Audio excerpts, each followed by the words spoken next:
So here this afternoon with Alex Walsh, head under-18s coach at Lewes FC. Walshy, how you doing, mate? Yeah, well, you? Yeah, not bad, thank you. Lovely day down the beach, can't be bad. Mate. So let's jump straight into it. Over the last 3 years you've been at the helm of Lewes under-18s. Got some stuff here, you've won the County Cup, you've won the Bostik Cup, runners up in the league 2 years in a row, and you've had 15 players come through your setup and make first team appearances. My question for you is, what is the secret to winning at that level and getting the most out of your youth team? I think the first thing you probably look at is obviously your sort of recruitment. You want to try and pick the best players around in the Sussex area, which I think in the past 3 years we've been good at that. How have you done that? Is that just from going to watch games? I think obviously, yeah, I mean you look at games, and obviously I've worked at Avon Community before and know a lot of the youth footballers there, and obviously Dale, my assistant, works at Pro Direct and sort of sees a lot of players at that side of things, and just got a good database and knowledge of young players out there. And I think as the club has got better over the years we've been there, more people are interested in joining, and it makes it a little bit easier for us really, because the success that we've had this season, I've had so many people that want to come and join next year, and it makes it a lot easier. But again, it's worth watching, doing trials, etc, and that helps you to pick the best sides. I guess, like you say, all them achievements there make it a lot easier for the next year when you're looking at recruiting. Just, you touched on Dale there. What is your relationship with Dale? Is it you're both managers? Is it one's manager, one's head coach? What are your roles and responsibilities in the 18s? I think obviously the key thing with him is he's a friend firstly. So obviously I want to keep him involved as much as possible. Technically I'm the manager and he's the assistant manager, but he's a very, very important assistant manager. He does a lot, does warm-ups, does team talks as well. We try and make sure that if you're going to give up your time voluntary, of course, he wants to be involved with it, do you know what I mean? And that's something that I really try and make sure that he is involved a lot, and he's definitely been a big part of our success this year, 100%. So obviously, started coaching at 16, quite a young age for a coach. How did that come about? Did you continue playing, or was it a matter of, you were done playing and you wanted to focus all your time on coaching? Yeah, I think obviously at 16 I did my level 1, 16, 17 it was at my school. It was a very, very simple session I had to put on, but obviously as a 16, 17 year old it is nerve-wracking to stand out there and deliver a session. I think the good thing about it was that there was other people in the same boat as me. But yeah, that was something I was really pleased with. With regards to playing, I played Sussex under-18s, a couple of Shoreham County and stuff like that, but never really to a high level.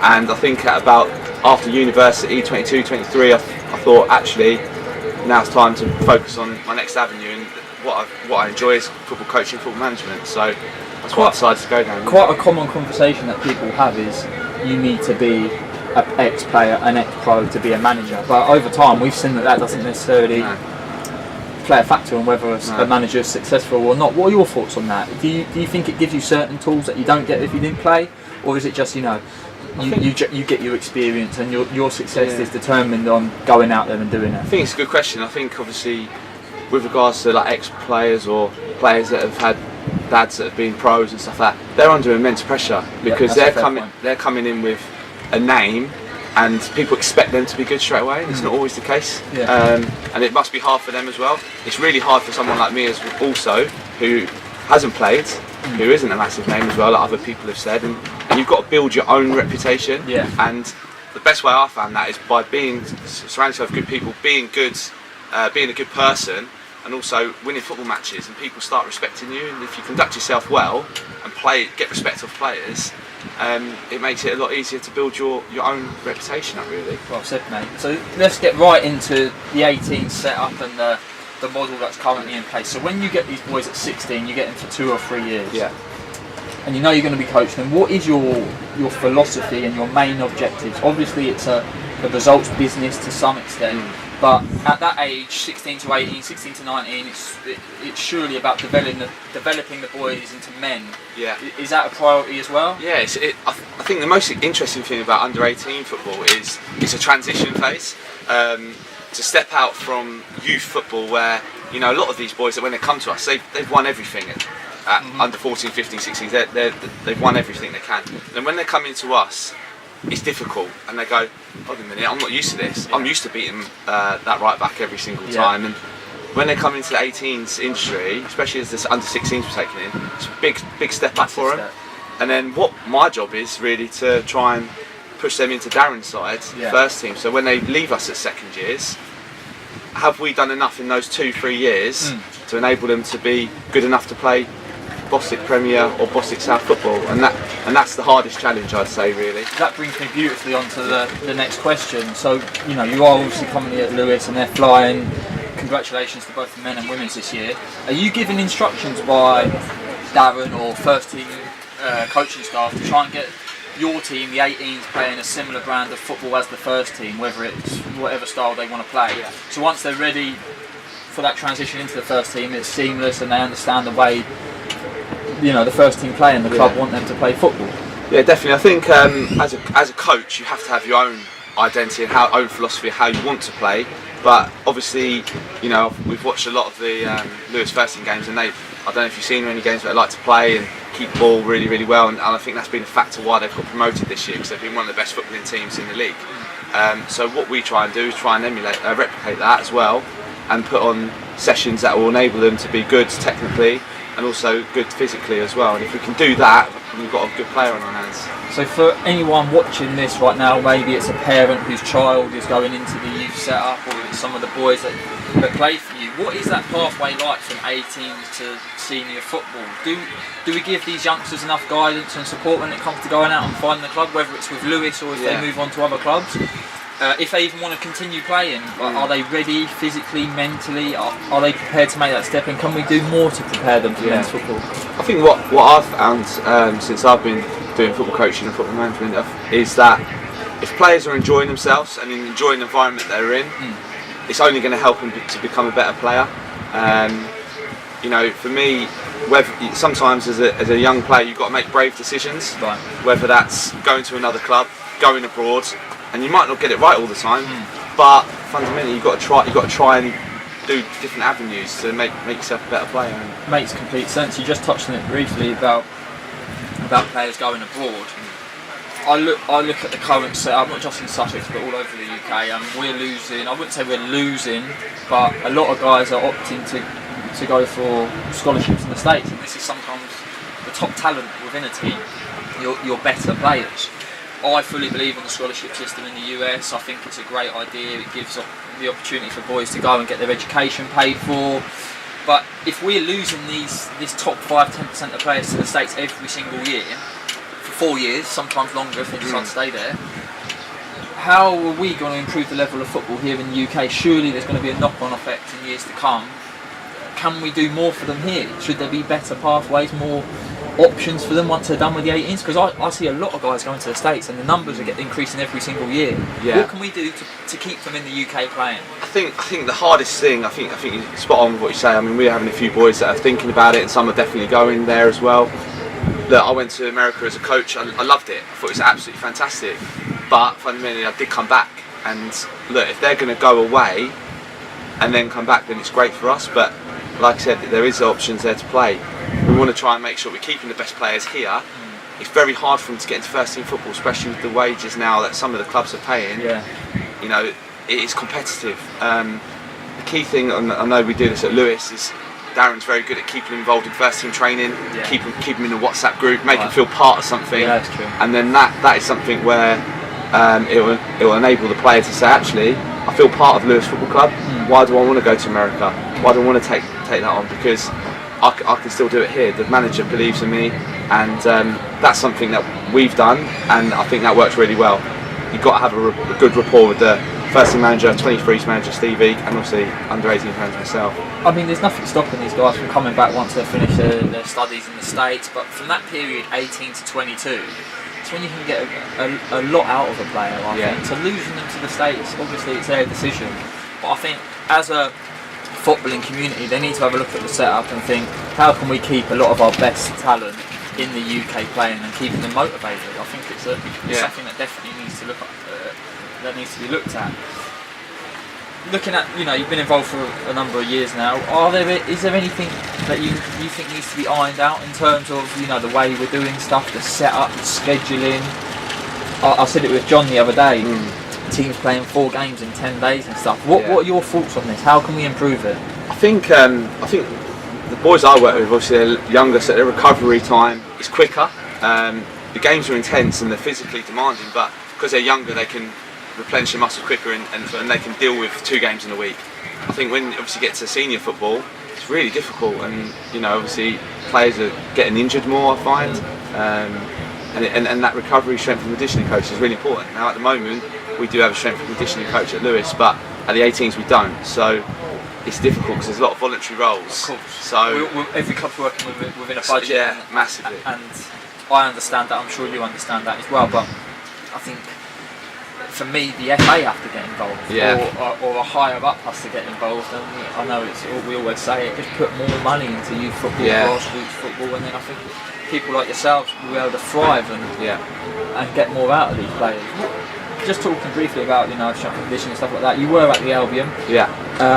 Were you based out of the Lancing training ground? Yes. Give people that haven't been there, like myself, an idea of what the environment's like, not just for a coach but for the players as well. Yeah, I think it's firstly for a coach, great environment to work in. You've got different types of goals and the facilities are great. You've got footballs that are super brilliant. Everything's just there for you. You just turn up and everything's there for you, which makes it very easy for you to focus on what you want to achieve in the session. With regards to a player, I think from a grassroots, because all these boys were grassroots players at one point. So when they come into the environment, at first it's like, oh my god, what is this? This is amazing, and having the kit laid out and everything like that. Sometimes, personally, I think it's a bit too much. Yeah. Do you think they appreciate it sometimes? Do you think they can appreciate how good they've got it compared to? I think they would appreciate it pretty much in life in general, is when it goes, or if it goes. Hopefully it doesn't go. You want these boys to carry on, but it will for some players. A lot of them it will go, and I think that's when it goes, oh my god, and I'm playing back down here and you think, I had it good there. Yeah. Do you think players struggle like that from where they're going from a real professional environment and then they're back into Bostic level or whatever level it may be?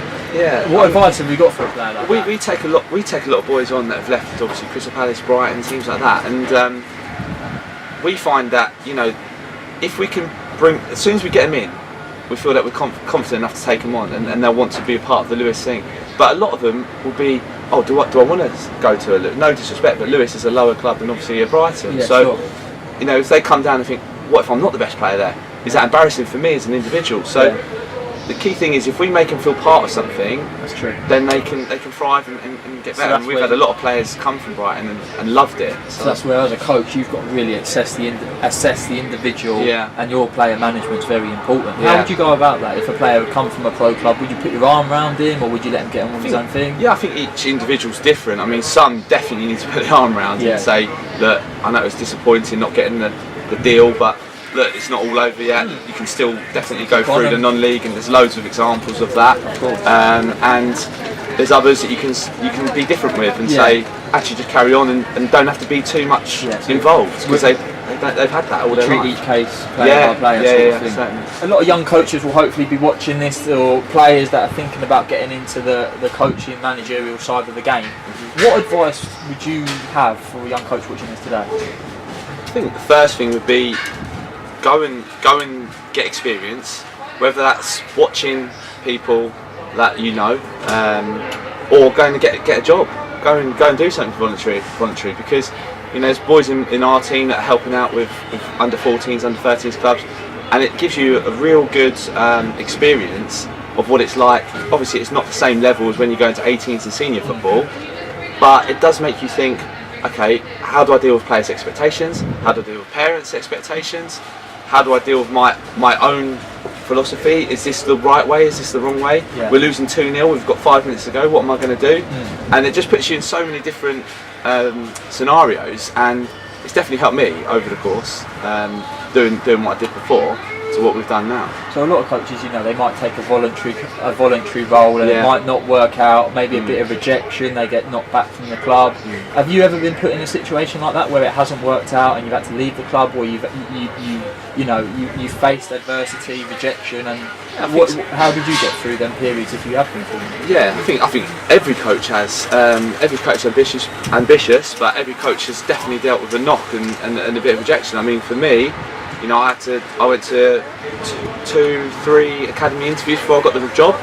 Now, a lot of people would have gone at the Albion, so I think I applied at 21 and they said not quite ready yet. And I think a lot of people would just go, oh well, I haven't got it once, haven't got it twice, I'm not good enough, and I think that's not the right way to be. I think carry on going, because eventually, if you're good at what you do and you believe in what you do, you'll get what you want in life, I think. No, obviously that shows a lot of character on your behalf. So when you were to get knocked back from them clubs, would it be a matter of just reapplying for the same role the next year, or going out and getting more experience? Yeah, I think that's right. I think you've got to take on board what they say to you. You know, for my B licence, for example, I did that at 22 when I was at uni in Sheffield. You know, I was driving to Doncaster every day, and you know, I wanted to pass it so badly, and you know, I was on the course with people like Paul Hurst, who's the Shrewsbury manager now, doing really well. Nigel Jemison, who was played Nottingham Forest and stuff like that. And you know, being around those people, you feel like your session was good, and people say you've done well. Unfortunately, I didn't pass my B licence when I first did it. Right. Now, that was a really difficult time for me, because you do ask the questions, is this right for me? And you're financially invested at that point. Yeah, of course. Yeah, you've got to pay for your courses and stuff. I mean, I was at Sheffield United at the time, and they helped me with the finances of it and helped fund it a bit, so that was good. But you know, it's difficult. If you know, it's one person's opinion at the end of the day, and you know, that tutor at the time said you're not ready, but you've got to take what they say, their constructive criticism back.